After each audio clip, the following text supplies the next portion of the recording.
"You're not invited to Christmas this year," my father snapped, his voice sharp enough to slice through the silence of his kitchen. "Fine," I replied, calm, steady. My thumb hovered over my banking app.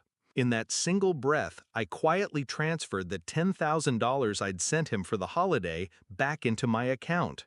2 taps later, the chalet reservation in his name, our family's supposed winter haven, was gone. By morning, I had 20 missed calls, and one message that made me laugh out loud. I should start at the beginning, shouldn't I?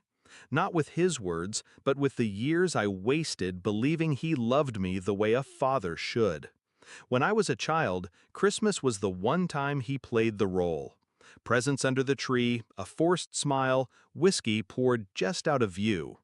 He'd promised that next year would be better. Next year he'd show up for me. I clung to those promises like scripture. But promises rot when they're empty.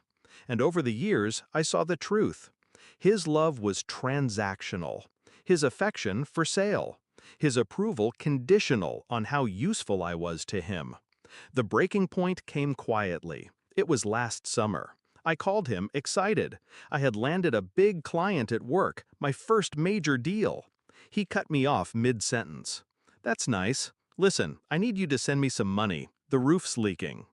No congratulations, no pride, just a demand, as if I were his personal bank. I sent it anyway, because I still wanted his approval. That's how he trained me.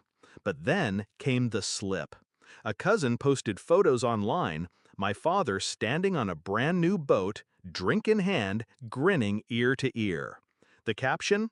"Dad's early retirement toy." The roof was fine. It was me who was the fool.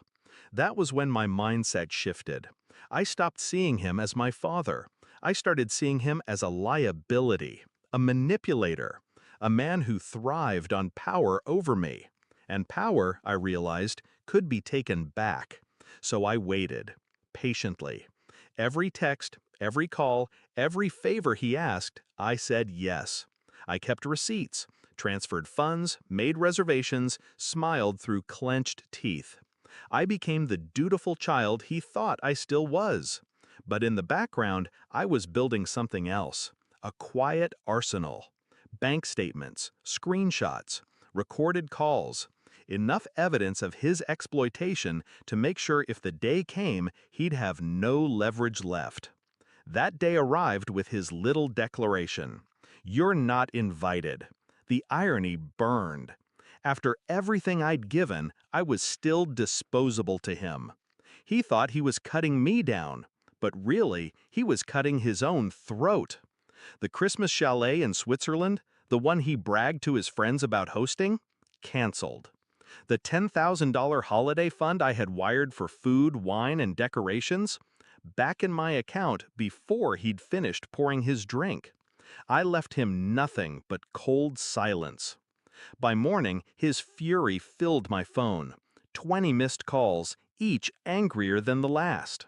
And then, the message that made me laugh out loud. "You can't do this. Everyone's expecting Christmas here. I've already told them you were paying. They'll know it was you who ruined it." I laughed because it was perfect. For once, the humiliation wasn't mine to carry. He showed up at my apartment 2 days later, red-faced, sweating, eyes wild with desperation. He didn't knock, he pounded. "Open the door, damn it!"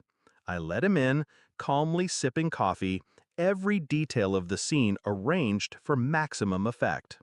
Papers spread on the table, his bank transfers, screenshots of his requests, photos of his boat, dates, amounts. His entire con laid out like evidence before a judge.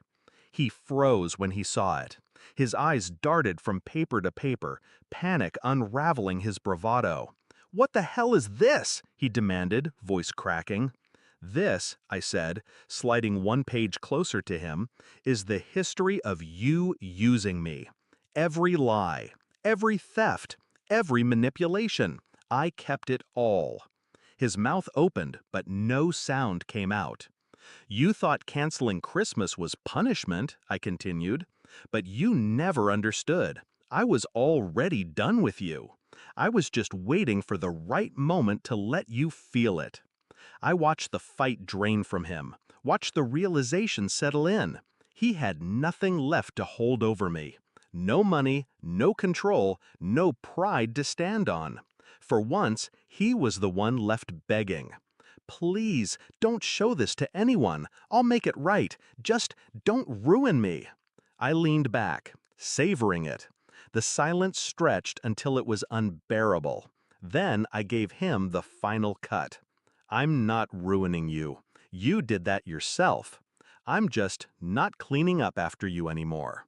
He left that day smaller, deflated, a man stripped of his illusion of power.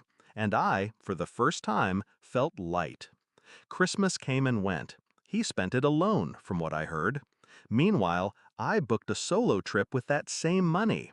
A quiet cabin in the mountains, no family, no manipulation. Just peace.